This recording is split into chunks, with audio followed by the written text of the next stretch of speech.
Today we will learn how you can easily edit your website using the editor feature of OfficeIQ Studio. So here is the website that we have created. Here you can see the editor button. Click on it. Here you will see the pages that you have created. Select the page you want to edit, for example contact us page, home or about us page. You can view the latest versions of your page from here.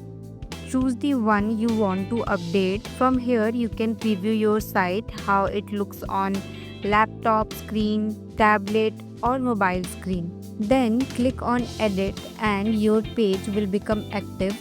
Click on any element you want to change. From here in the side panel, you can change the text content, adjust font size, change text color, change background color, adjust padding and margins under spacing. If you don't want the changes, click on reset. If you do, click save changes and your updates will reflect instantly. From here you can also change the theme. Just simply choose one from the available options and save changes. Next, in SEO settings, you can add meta tags, meta descriptions, URL slugs and set your page hierarchy from here. If you want to change any image on your website, go back to home. Here you will see the media. Click on it.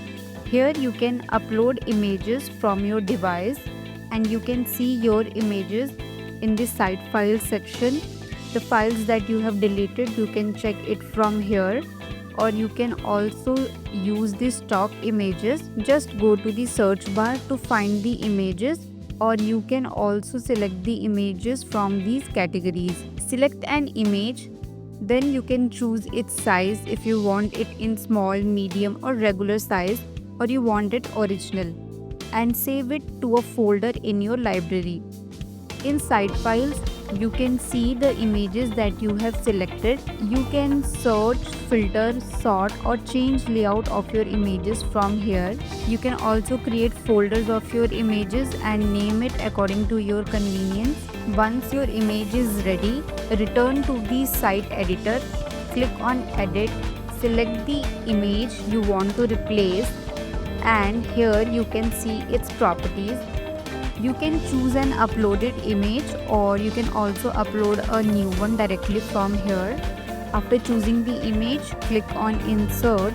You can also add a title to your image, adjust width and height of your image. If you want to reset it to original size, you can reset it from here. You can change how the image fits, if you want it in fill, contain, cover, scale down or none. Adjust border radius, opacity, background color, padding and margin. And that's it. Updating your website with OfficeIQ Studio is that simple.